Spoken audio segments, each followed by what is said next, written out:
What up, guys? Doing another live stream. Currently, right now, it's the last of UH's road game. Two of them. They fell to Davis. Right now, they're leading 63-50 over Cal Poly. Now, unfortunately, Bernardo da Silva just got his second foul. And 2 free throws going to Kobe Sanders.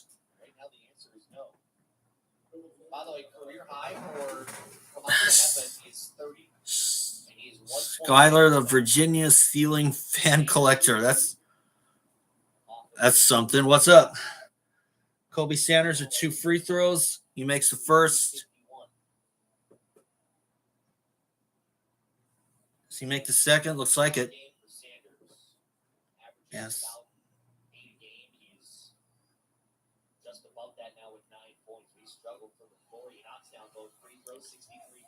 Yeah, that's good. I mean, you probably won't see those anymore because I am trying to get out to the workforce. But right now it's 63-52. Sanders just made the second free throw.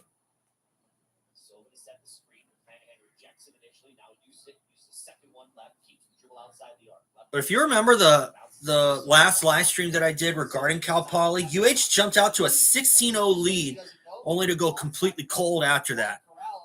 But fortunately, they led the whole time. It's like da Silva, another turnover. That's only his first.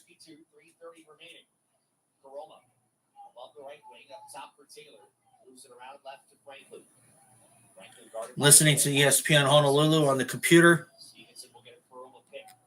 Goes over, drives on Coleman, leads, stops at the elbow, up top to Taylor. Near side, Sanders 10 to shooting down for Karoma. Backing down to Silva, draws help, up top to Sanders with 6. Karoma has the ball. With 3. Karoma with 2. Fading 1. That's an air ball. It'll be Hawaiʻi. Air ball, and it's a shot clock violation. A turnover for Cal Poly. And it looks like the writing could be on the wall here. And it looks like UH will split this road trip.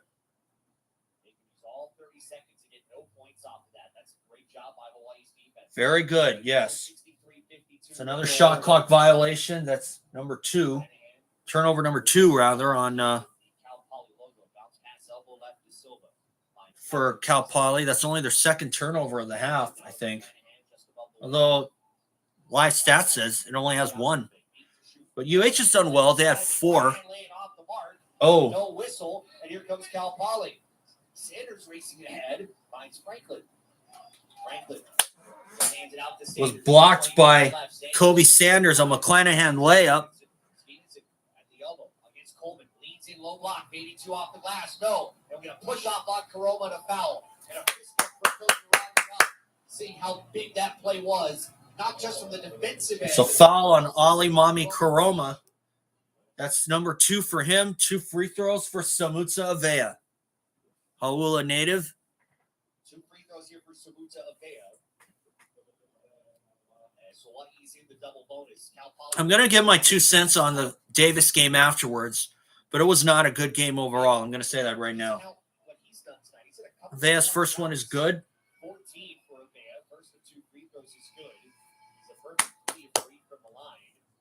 He's got 15 now. One more will make it 16. Looks like looks like that Skylar guy went off. That's okay. One more for Avea.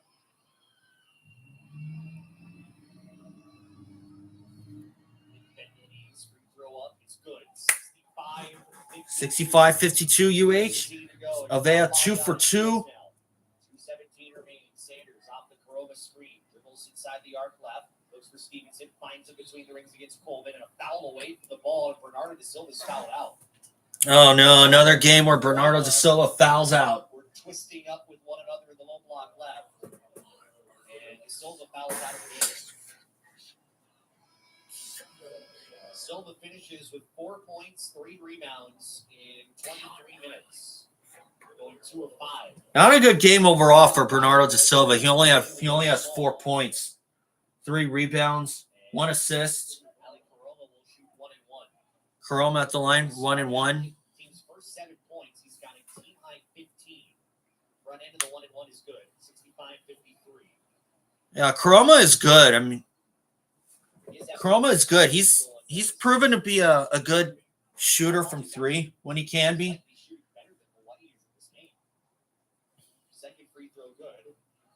And Kuroma now has 17. But he doesn't lead all scorers. The guy who does lead all players is on UH, and that's Kamaka Hepa with 29. And that's the best performance I'd seen since Hepa put up 30 against St. Francis back in December. Loses the ball at the free throw line. Ball still loose. Corbin tries to get it back. Hawaiʻi trying to get a timeout, and they do. With 1:45 to go, the official Darren White saw possession. Blue Headshot Man, evening again. What up? Again, it's basketball. Again, it's college basketball. It's a 30-second timeout. No, it's a full timeout. Okay. 45 to go. So we'll step aside. This timeout brought to you by Hawaiʻi USA Federal Credit Union. Choose wisely because life matters. Hawaiʻi 65, Cal Poly 54, 1:45 to go. This is Hawaiʻi basketball on ESPN Honolulu. Aloha, I'm Tommy Heffernan, Strength and Conditioning Director for 21 Sports and 500 student athletes at UH Manoa. I've been blessed to be surrounded by so many promising athletes who work hard to get stronger, faster, and better. Part of this journey involves proper nutrition. We are very grateful to Medical Dairies for being the official milk partner of the University of Hawaii as they continue to nourish our UH Manoa athletics year-round with milk, OJ, and less than 2 weeks. Yep. Less than 2 weeks. I turned 35. I won't be doing anything, to be perfectly honest. But public workers include police dispatchers, lifeguards, principals, and other school workers like safety and security specialists and educational assistants, public health nurses, and I am trying to get out to the workforce. I'm hoping that ESPN Honolulu has seen any of my stuff, and I've shared some of my stuff as of late to them. Hawaiʻi trying to close. They have led most of the way. We've had 8 lead changes. Hawaiʻi has led for well over 32 minutes. That's good. 32 minutes. That's after a slow start. But still, it's back to the drawing board for not subjecting ourselves to cold streaks or slow starts. With 3, Hepa inside the arc, 18-footer off the back rim. Down goes to Taylor. That would have been huge if it went. Yeah, I would have. Hepa missed that jumper. Sanders, foul called on Cal Poly. Oh! Offensive foul, Chance Hunter, and that doubles as a turnover. Key turnover off of the player control foul. Hunter's second. And that really hampers the Mustangs' efforts to try to get now they're going to have to foul from here on out, and this looks like Hawaii's game to lose. Called on Sanders. McClanahan basically had his head in his stomach, trying to just pull his way by. Sanders is 4th. And free throws for Jovan McClanahan with 1:29 remaining. McClanahan was big. If you guys saw one of my past videos where I did it on the Diamond Head Classic, Jovan McClanahan has really proven to be the go-to guy and be the point guard of this team, especially with Junior Madut leaving. And Madut really took me by surprise with how well he's played the point this year. To be on the right end of it. Here with 89 seconds left. Second one for McClanahan good as well. 67-54. 2 for 2 at the line from Jovan McClanahan.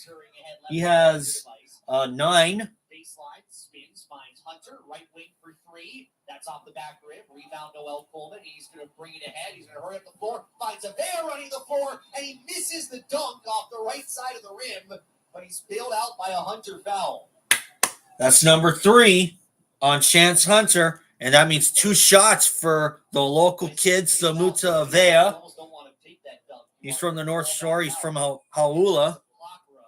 I'm not. Watching the play on the other end. Yeah, there was a push right on the leg. I don't think that really made much of a difference on the dunk, however.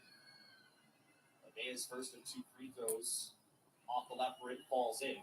But on the other side, while yes, you don't necessarily use clock, at the same time, they're putting points up. She'll take. Second for Avea. Rattles in. 69-54, 1:14 to go. Sanders racing up the floor. 2 for 2 for Avea. He's got 18. And if Avea can score double digits, we stand a damn good chance at winning. Rebound for Noelle Coleman. Looks like Cal Poly may back off here with 1 minute to go. McClanahan's got the basketball. Hawaiʻi closing in on getting a key road win to split on this road trip.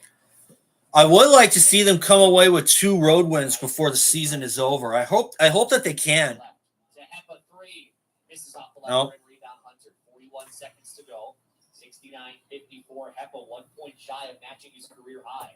Taylor dribbling toward the corner right. And Riley's going to grab him for a foul so they can empty the bench. Oh, good. Riley's third. And this will be kind of neat. Well, not on the foul anyway. That's on Beyond Riley. That's his third. We'll see Harry Ruidat. Zohar Ned's going to make an appearance. Zor Ned coming in. Local kid. He's from Kapolei. That's the west side. December 11th against St. Francis, PA. There have not been a lot of opportunities where Hawaiʻi has been able to go that deep into the bench. And to see Svetizarovic get an opportunity. Still, UH a 604 scoring drought, but still, they're at the free throw line. But the fact that they're up by as many as they are, that kind of nulls things over. 69-55.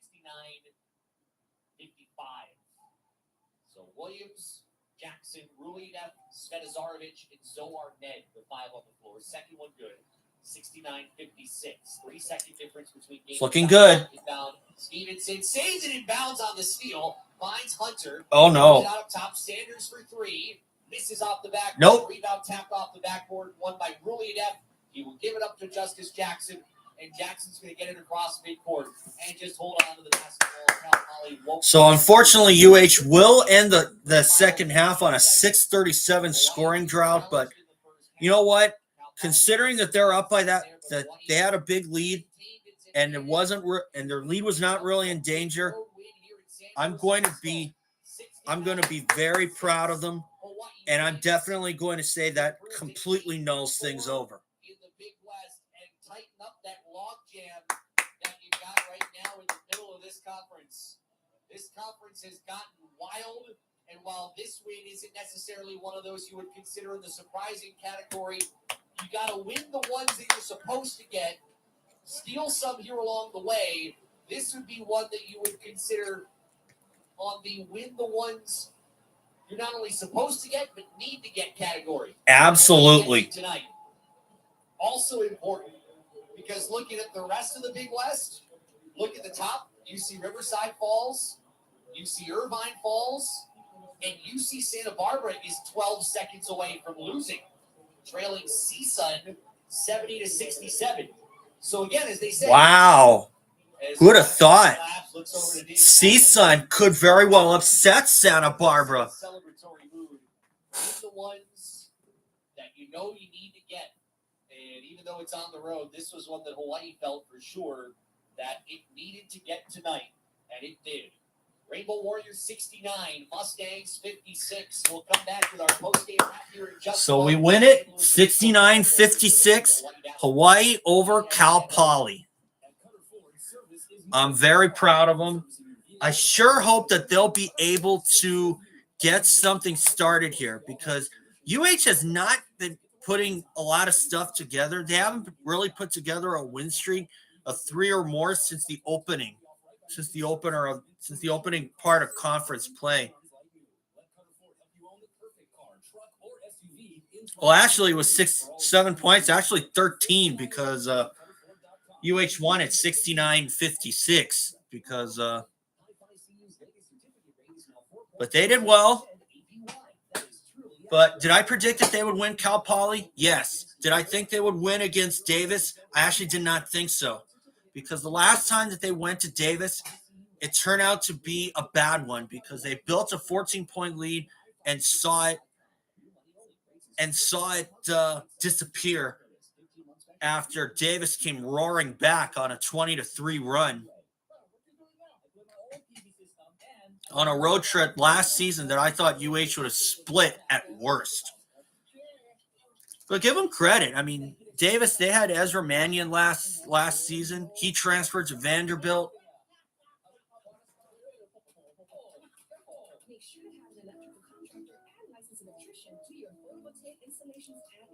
Sorry, misheard. No problem.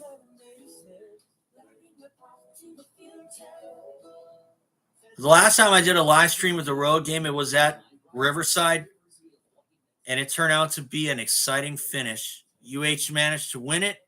And you know what? They have the white uniforms on, so if they're on the road and they're wearing the white uniforms, they better stick with it because it's working. That's 2 times in a row that they've won a game on the road with the white uniforms on. Usually they wear green or black.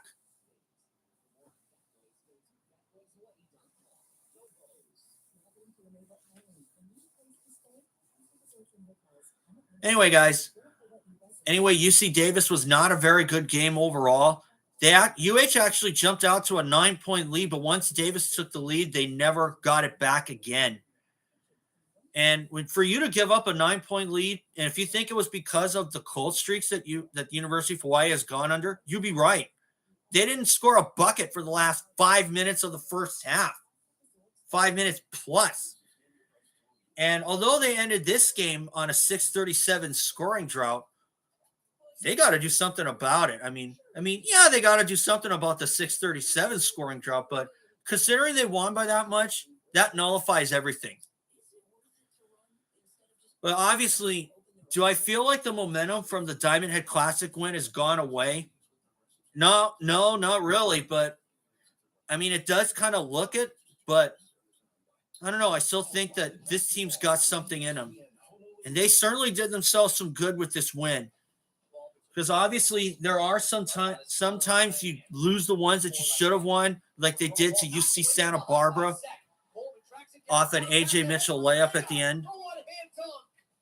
Once again, Hawaii's defense knocks the ball away from behind. It leads to a transition 2. Bows back ahead, 16-15, 9:27 remaining in half.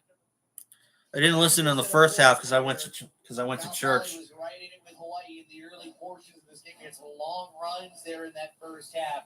That was an authoritative jam by Samuta Vea. We'll call that tonight's play of the game, brought to you by Young's Fish Market, home of the Wow Lao Lao, located in City Square and Kapolei. Still, UH did really well.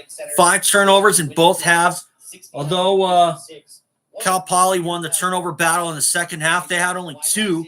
It didn't matter because UH had a big enough lead. That includes UC Santa Barbara, who loses to CSUN 72-67. Yes, that CSUN, who now has just 2 wins in conference all year, getting a key home win against UC Santa Barbara. This is why we've said it so often, that you cannot take some of these games for granted, because teams like CSUN, like Cal Poly, who played close against UC Santa Barbara just 2 nights ago, can steal games. And that has been kind of what we have seen to a degree. Looks like we're back in it now. Stats, the numbers that drove home tonight's result, brought to you by Cutter, Chrysler, Dodge, Jeep, Ram of Honolulu and Pearl City, Hawaii's driving force. Hawaii, well, actually, both teams shoot 39.6% from the floor. Hawaii goes 19 of 48. Cal Poly 21 of 53. But Hawaii was better from the 3-point line, knocking down 8 triples. Cal Poly, they only made 2. 23 of 24. They win the rebounding battle. That's something that has been kind of rare here in the last 3 weeks. Hawaii out-rebounds Cal Poly by 10, including 6-2 on the offensive glass. They won the points off of turnovers. They were better in second chance points, even though with the offensive rebounds. And they led for all but about 5 minutes and 19 seconds of this game. Hawaii played for the most part with this game in control tonight. Leading scorer was Kamaka Hepa, who was 1 shy of his career high. 29 for Hepa with 6 rebounds. He shoots 7 of 11 from the floor, 4 of 6 from the 3-point line, and 11 of 12 from the free throw line. But it wasn't just him. Sabuta Avea came up with a much-needed. That's your two team captains, guys. Shots that sometimes are kind of hit and miss for him. Kamakahepa had 29. Samuta Avea, 18. Played that part of a role player who could come in and pick up an offensive boost where you needed it. Avea 5 of 11 shooting, 6 of 6 from the free throw line, 2 of 5 from outside the arc. Those are the only 2 in double digits for Hawaii.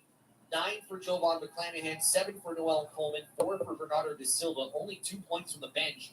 That's the 2 from Leon Riley in his 13 minutes. But it was Hawaii starters who especially have we've talked about this kind of getting a consistent effort for someone, and that hasn't always happened. That is what happened tonight. Epo was consistent in his 40 minutes. Avea showed good flashes. That was probably one of his more consistent efforts tonight as well, with his 18 points.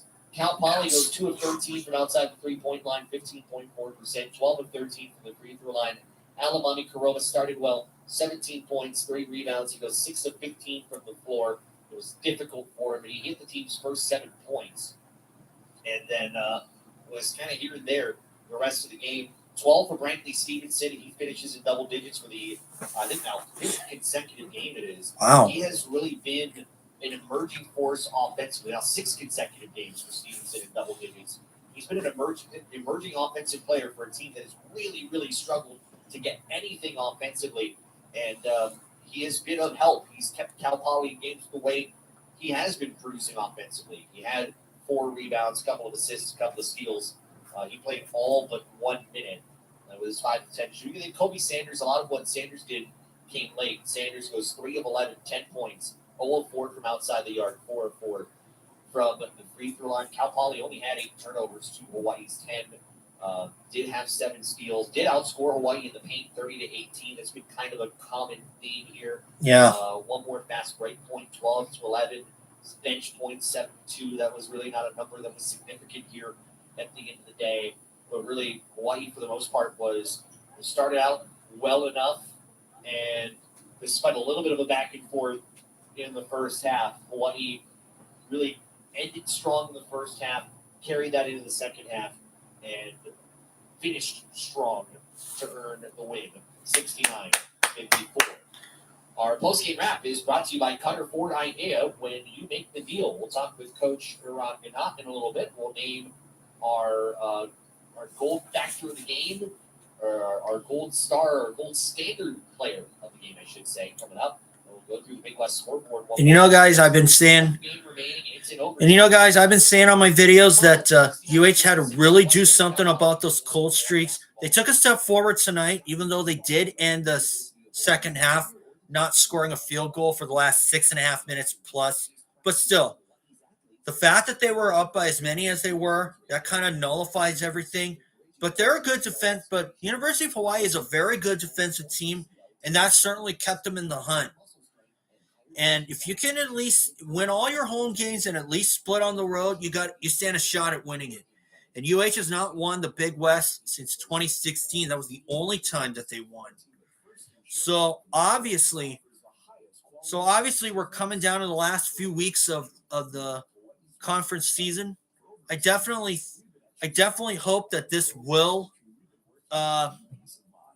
put things in perspective. Hopefully this will be the jumping off point they need to make a run, possibly win the series.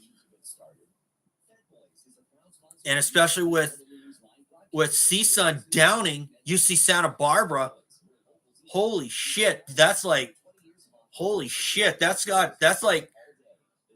almost like winning the lottery, you know? Because, you know, last season I picked them for 3rd place and they finished 3rd, and they even got a break when they fell to Santa Barbara last season at their place, and Cal Poly beat UC Irvine by 11. And Cal Poly has been notoriously down at the bottom because Cal Poly, they won the first game in conference. But Cal Poly, they won the first game of the conference season, but since then they've been coming up blank. feel it's the right thing to do. So get options based on your needs with I don't really use F-bombs a lot. I really don't. I try to stay away from that. But anyway, guys, I'm going to listen to the Iran Ganat, our head coach, who has been constantly saying, best is yet to come, best is yet to come. That's one of them. Have a 5 of 7 from the floor. He's got 16 points. Hawaiʻi's lead is 12, 41-29, 17-20 to play. One of the many Kamaka Hepa baskets tonight. He was 7 of 11, 29 points is the game high. And Kamaka Hepa is the player who set the gold standard in tonight's game. Brought to you by Meadow Gold Dairies, the official milk partner of University of Hawaiʻi Athletics. Iran Ganat is going to join us in a few minutes. He's talking to Hawaiʻi Athletics Director David Matland. That's going to give us an opportunity to go through the Big West Conference scoreboard. The top 3 teams in conference all lose. Yeah, news. UC Santa Barbara falls to CSUN 72-67. Right at 22 for the Matadors, earning just its second Big West Conference win this year. The number 2 team in conference, UC Irvine, falls at Long Beach State in overtime, 93-88.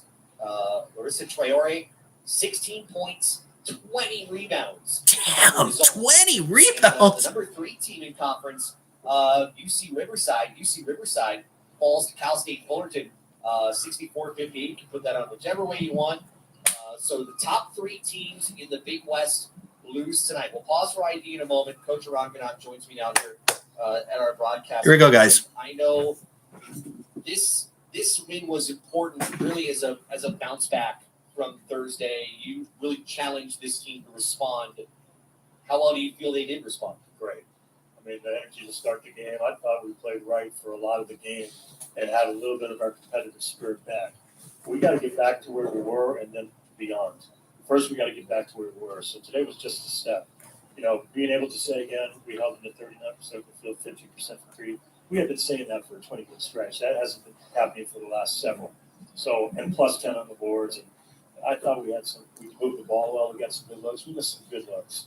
But that's playing right. I'm good with that. I'll live with that. So, step in the right direction. Kamaka was excellent. Our bench was tremendous. Even, Cody's physicality, his effort, his defense beyond loose balls and made some big plays. Borsak when Bernardo was in foul trouble.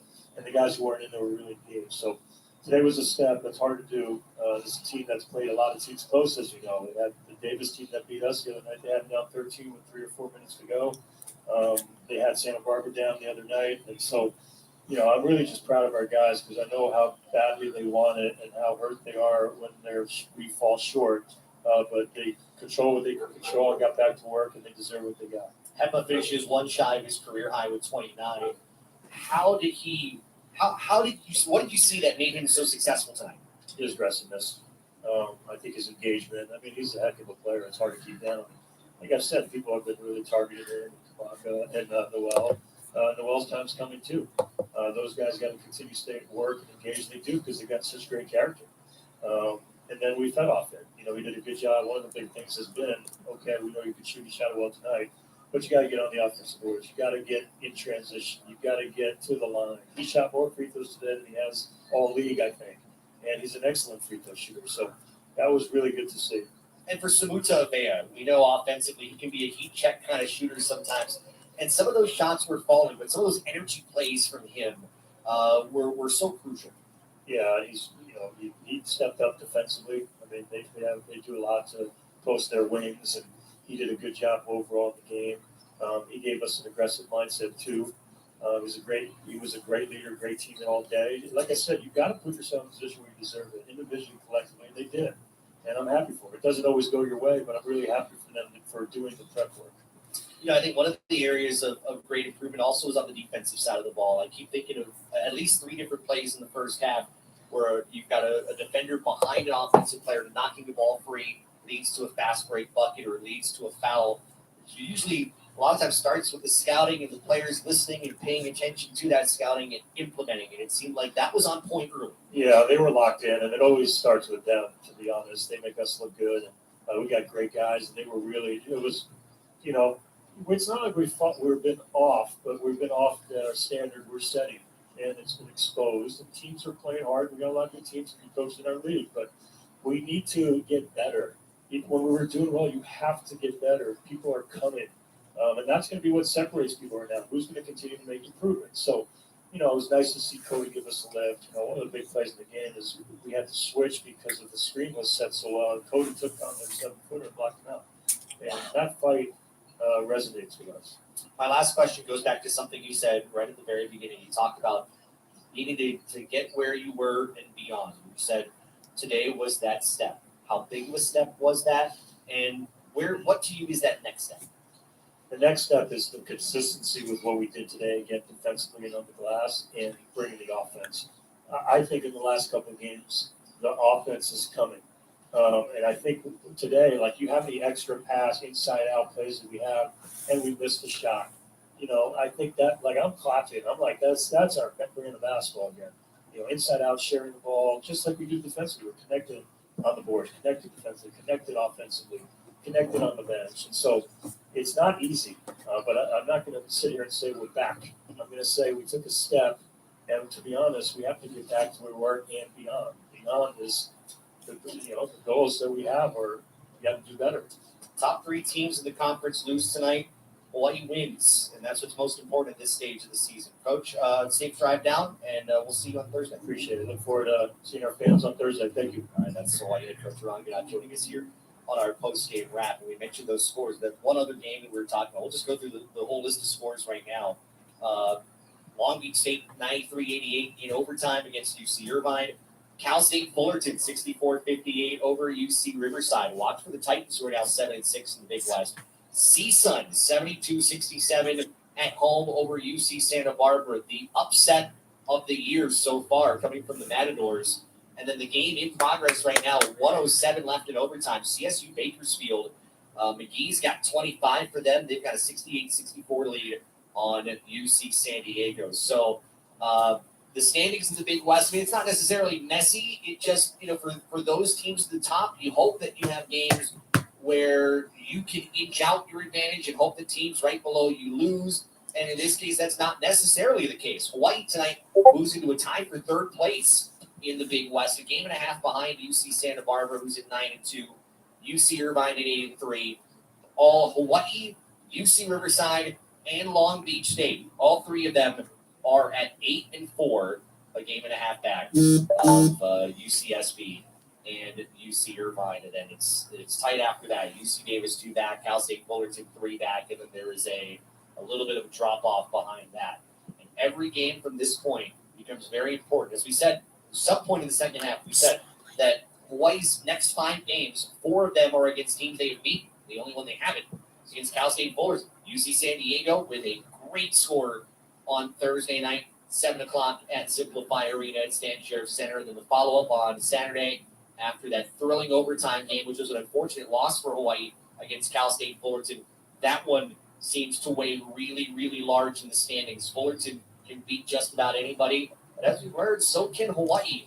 The way they played, if they can, as Coach Ron Gennett talked about, take that next step, the consistency. If they can do that, this may be a team you watch for here over the final month of the season.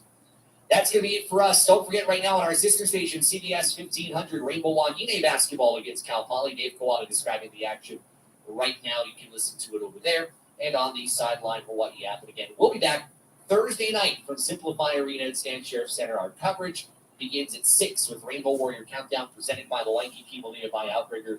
Derek Lowe and I will see you tip off at 7:05 from Simplify Arena at Stan Sheriff Center.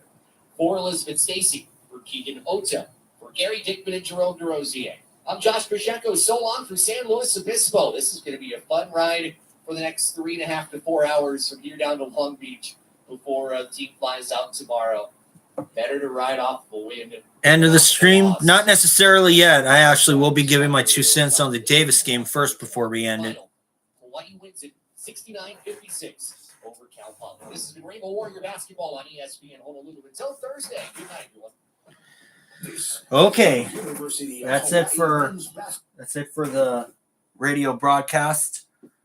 Okay, now as far as Davis goes, I do think that they could have played much, much better. And it looked like when they were making a run in the second half, they definitely hit hit a major bump, and because they got a couple of triples, cut it down to 8 points, and after that, Davis responded, and that was all she wrote. I even stopped listening with about 1 or 2 minutes to go. But anyway, but the way for UH to come back and win this game over Cal Poly, that's what you have to do. Now, obviously, it definitely was not a carbon copy of what I saw anyway in December on New Year's Eve when they came here, because in that game UH jumped out to a 16-0 lead, and after Cal Poly got on the board, they ended up outscoring UH 20-11. But fortunately, UH kept the lead the whole time. Here, we come out to a slow start, which has kind of been the trouble, but which has kind of been one of the troubles for UH. But we rallied back, and I'm glad to see that they were able to come back and win this, to come back, take the lead, and eventually win. And once I heard they were leading by 10 points plus by double digits by halftime, I knew that as long as they played solid, that they could win this game over Cal Poly, and that they didn't take this for granted, because yes, they have fallen to Cal Poly in the past. Well, I don't think they've been the same since Corey Hawkins graduated a few years ago. They've been consistently down at the bottom of the standings. So obviously we got some major help. UH wins. Santa Barbara falls to CSUN. Irvine falls to Long Beach State. Riverside falls to Fullerton. Now we're back in the hunt. Now we got to take advantage of this. We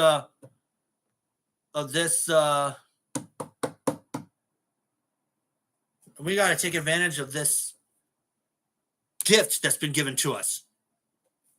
David 3000. Hey, what's up? Though I am going to be ending the stream pretty soon, but hey, as for a grade on this road trip, I would definitely give them a B. But in the Davis game, I probably would give them. But as far as Davis goes, I probably would have to give them maybe a C or a C minus, because they didn't really compete and they didn't really defend in the second half to really get back in contention.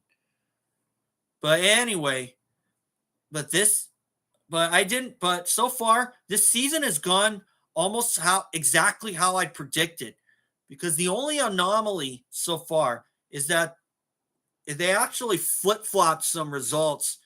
I thought they would lose to Riverside, but they ended up winning. And I thought they would win again at Riverside, of course. I thought they would win against Santa Barbara at home, and they almost did. If it wasn't for that layup at the end by AJ Mitchell. And that kind of stuff can really mess with you psychologically. And obviously it didn't work out. But so far they're picking things up. It carried over a bit into the Bakersfield game, but they were able to win it 72-69. Then we end up losing to Davis at their place by a dozen against a team that we've actually had some good luck against at their place. But that's 2 times in a row we lost to them at their place. And we didn't even hit a triple in the second half either, just to add more insult to injury. So I'm glad we're able to win this one over Cal Poly. But as long as we win all our road games and split on the road, we're staying in contention. And right now we're tied for 3rd in conference. And we're coming up on 40 minutes with this live stream. But I want to thank all you guys for joining me. I'm going to bounce out of here. I'm going to eat some dinner. And I'm glad we're able to get this win. And I'm very, very happy. And I do think that we will win both of these home games against UCSD and Cal State Fullerton. And we got a point to prove with Fullerton for sure.